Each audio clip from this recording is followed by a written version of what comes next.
Marijuana has been the talk of the nation for a while. It has made big strides in legalization for medical and recreational reasons. Here in Wisconsin, it still remains illegal, but it is changing. NBC 15's Sharon Yu has been investigating the changing face of marijuana. John Lee, weed is definitely not new, but are you familiar with other THC products like hashish and hash oil? It's a relatively new form of the drug that's morphing fast, and it shows that there's more to marijuana than just a joint.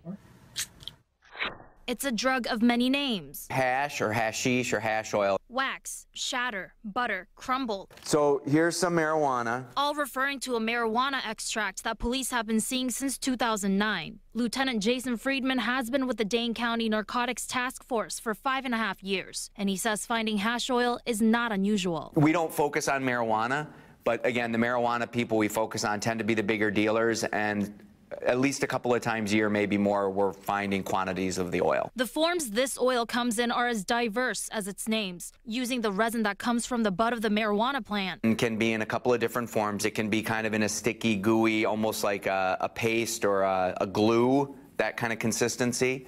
It can be a little more viscous, so it's more like an oil that can be dabbed and put on a cigarette and smoked that way, or ingested. Usually it's ingested at that point through another means, a pipe or a cigarette or a cigarillo. But then it can also be, like many other fluids, it can kind of be dried down or condensed, and then it becomes what traditionally has been known as hashish, and that can be crumbly or dry. And again, that could be smoked, it can be ingested in certain ways. Police say marijuana in general is stronger than it used to be. Back in the 70s, a joint might have had 10 to 20% of active THC content. Now, that number has been bumped up to 70 to even 90% active THC. Potency of marijuana has gone up dramatically, and therefore, if you make a potent product and you refine it down into a more potent product, that's going to be a multiplier effect. Although THC is not lethal, an emergency physician at St. Mary's Hospital says there are negative effects. We've definitely seen cases of that in the emergency department, and patients will come in very, very anxious. We'll see tachycardia, which is their heartbeat is going very, very fast. All they can do at that point is to treat the symptoms. We have pretty much all the medications available to help treat that, which are really a lot of medications to help relax the patient.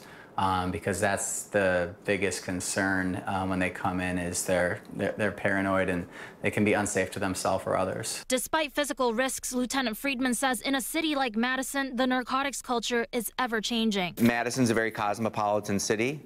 It has a large student population at the UW, and there's a lot of money, and there's a lot of people who are going through that time of life where they're willing to experiment. And as the marijuana culture broadens its horizons to stronger and diverse varieties that may be cocktails of unknown chemicals, Lieutenant Friedman suggests being wary. People really need to understand that you're ingesting something into your body that you have no idea what's in it. And you shouldn't believe what the package says, because there's no vetting of that package. So I just encourage people to make good choices and to understand that they're putting themselves at risk when they do these things. Lieutenant Friedman also says hash oil is treated the same way other THC products are treated. Those with intent to manufacture and distribute may be arrested for a felony.